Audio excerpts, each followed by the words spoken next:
Before we move forward to your guide to know, I want to cover a topic that I feel is very important, one that gets people to say yes to a lot of things they really don't want to do, nor should they do. Being a good person.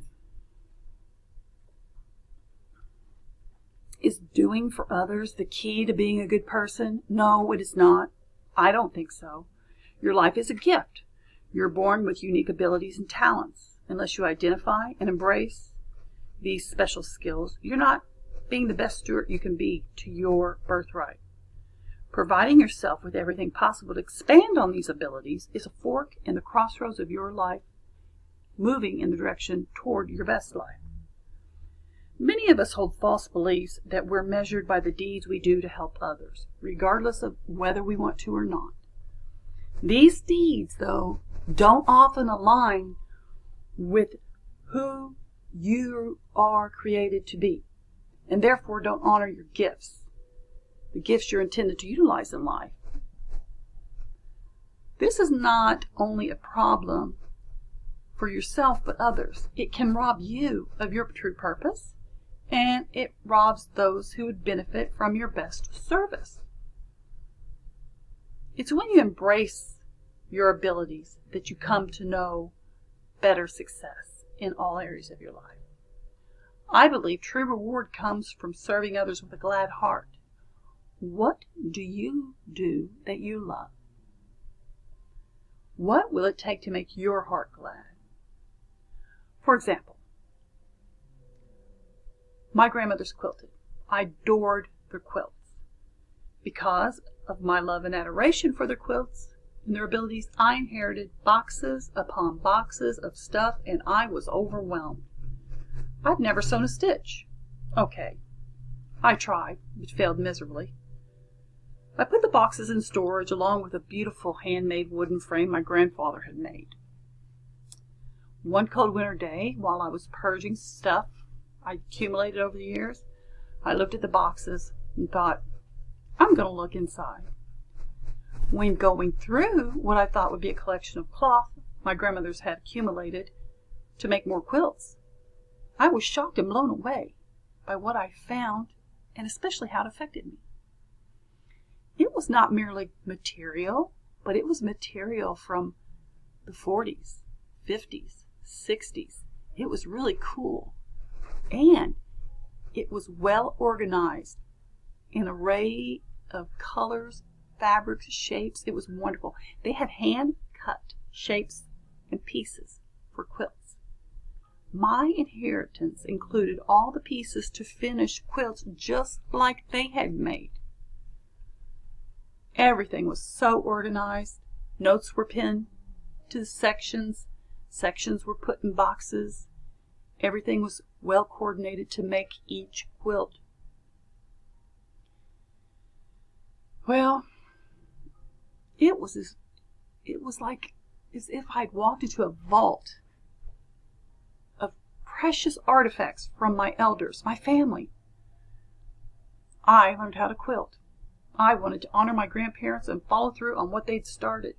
And I found that I liked quilting. I posted a few pictures of the quilts I made. I was really proud. And I was amazed at the response I got. People started asking me to make quilts for hire and join groups, quilting clubs. The thing is, my only intention was to finish the quilts my grandmothers had made. The quilts they had choreographed so well, and give them to family members. It was a tradition. I had to say no a lot. People were persistent, but I thought about the time it would take to commit to these things. I stuck to my no, because think about it. I didn't make these quilts on my own. I followed very detailed instructions.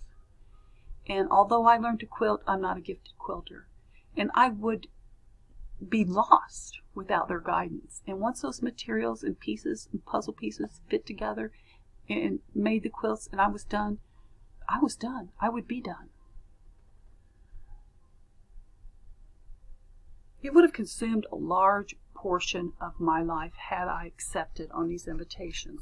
Getting sucked into something can turn into a big drain on your life. Be cautious of accepting requests regardless of how flattering, regardless of what it is. A bowling team, a baseball team, basketball team, whatever, as an adult that if you really don't want to do it, don't do it. Okay, let's move back to service. Let's get one thing straight. It's an outstanding goal to serve. A life of service is accomplished when anyone makes the best of who they are and what they do well. To serve others, you must first develop these skills. It is then you best contribute to the world. You are born as is and fully equipped with unique abilities to accomplish what it is that you want.